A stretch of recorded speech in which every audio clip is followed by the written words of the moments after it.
शक्ति न्यूज में आप सबों का स्वागत है और मैं आपके साथ अताउर रहमान। मधेपुरा जिला के उदा किशनगंज थाना अंतर्गत फनहन गांव वार्ड नंबर 10 और 12 निवासी श्री पंकज सिंह जी के पुत्र बबुल कुमार 18 वर्ष, श्री पंचानंद सिंह जी के पुत्र शिवम कुमार और पुत्री प्रियांशु कुमारी 18 वर्ष का बीते दिन एक सड़क दुर्घटना में दर्दनाक निधन हो गया। माननीय सांसद श्री राजेश रंजन उर्फ पप्पू यादव जी आज शोकाकुल परिजनों से मिलकर गहरी संवेदना प्रकट की। इस कठिन समय में उन्होंने पहले परिवार को 15,000 और दूसरे परिवार को 20,000 की आर्थिक सहायता दी। साथ ही दोनों परिवार की बच्ची की आगे की पढ़ाई का जिम्मा उठाने का आश्वासन भी दिया। एक तो यह सबसे बड़ा प्रॉब्लम है कि सरकार इस पर ध्यान नहीं दे रही।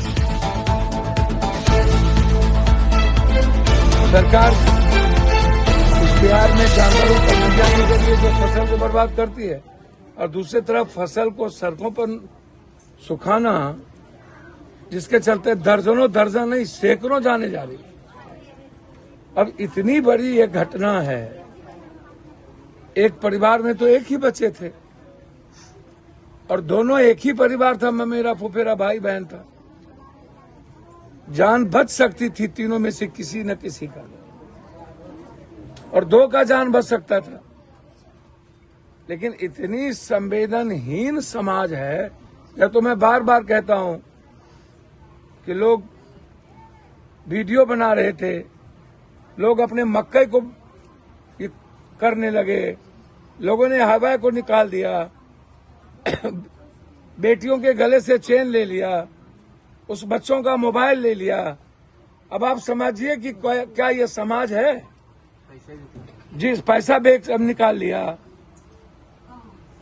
हम तो शुरू से कह रहे हैं कि हम किस समाज में जी रहे हैं, किस समाज में हम आए। हम तो अभी भी मैं कह रहा हूं कि जब वार हुआ, जब इतनी संवेदनहीन, जब मैं बिहार आता हूं, काम करता हूं, घरे घर जाता हूं, घटना घटती है। कल हम परबत्ता में थे जहां एक क्रिमिनल आतंक मचा के रखे हुआ, आतंक दियरा में सबका मकई लगा हुआ है, सब किसान को गोली मार रहा है।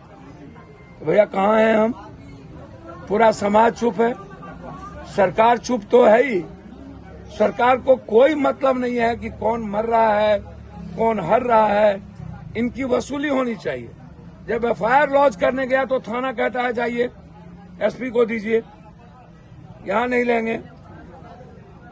जब हमारे तीनों बच्चों को ले गया मेडिकल कॉलेज, तो वहां माथा सीने के लिए 500 रुपया ले लिया, सीटी स्कैन का 5,000 ले लिया, एम्बुलेंस ले जाने का पैसा ले लिया। कितना बोझ दोगे यार गरीबों पर?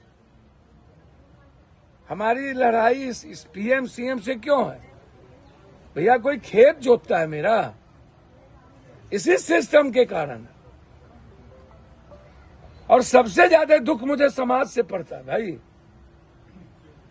इतना ज्यादा आप सोचिए ना, मोबाइल ले लेना, वहां और लोग तो देख रहे होंगे। चेन जब निकाल रहा होगा मेरी बेटी के गले से, तब तो वो देख रहे होंगे लोग। कोई नहीं रोका, एक पानी तक नहीं दिया, हैवा को निकाल दिया।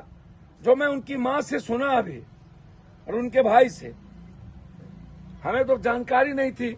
इतना गरीब जिसका पिता मजदूरी कर रहा है बाहर, किसी तरह यह परिवार सरवाइव कर रहा है। तो अभी डीटीओ से हमने कहा कि भैया आपको जानकारी ही नहीं है। अब भैया समझिए कि अब डीटीओ को जानकारी ना हो,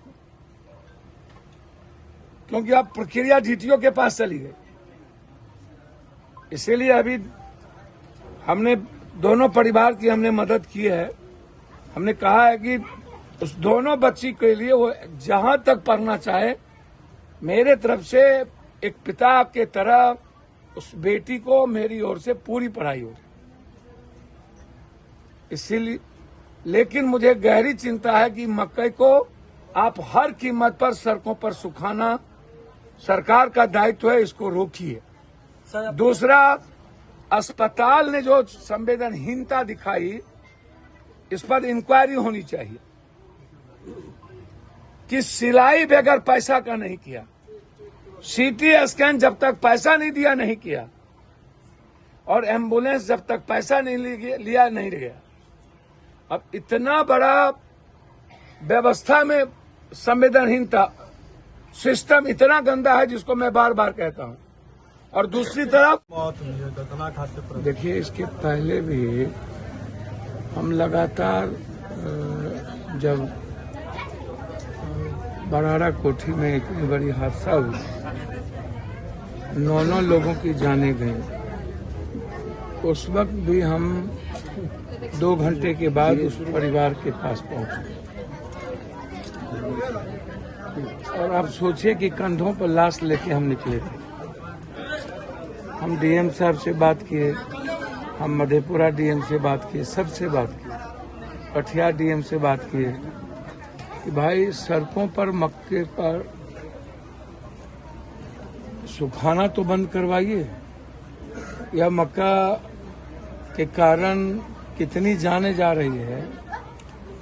एक दिन 9 जान चली गई, वो इसका मतलब थोड़ी है कि जान तो डेली जा रही है। कोई दिन बाकी नहीं है जिस दिन जान नहीं जाए। और सबसे दूसरा प्रॉब्लम क्या है कि हम तो देख रहे हैं लगातार मक्के का ढेर भी सड़कों पर ही लगा हुआ। अब रात में या जिसके पास जल्दीबाजी में है, या उधर से भी आ रहा है इधर से भी आ रहा है, दोनों टक्कर हो गई और बचाने में स्थिति बुरी हो गई।